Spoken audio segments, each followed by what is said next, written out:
All right. So just a daily recap from today. I came into the day bullish. Price was trading inside this fair value gap, and it was respecting it pretty nicely. We had also come back. This is the trading range on the daily. We came back and tapped inside this fair value gap, which was inside a discount. All right. So that was more of a reason to be bullish.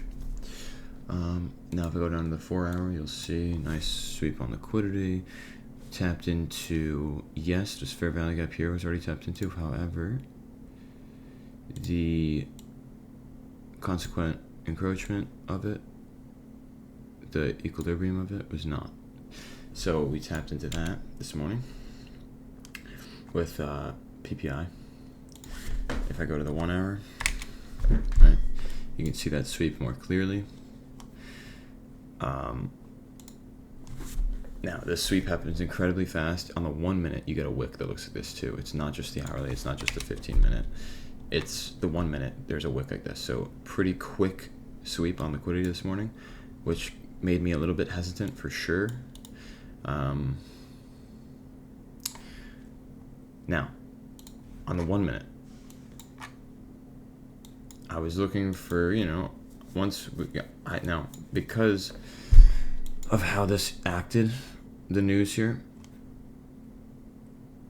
it didn't leave us a fair value gap, and then we kind of like continued to chop our way up and left a decent chunk of sell side here. I was pretty cautious about getting into a trade, even though I did want to still be bullish. I thought, if I got in off of any distribution here, I might get stopped out. We take this and then we go. Clearly, it didn't want to do that. Now, I targeted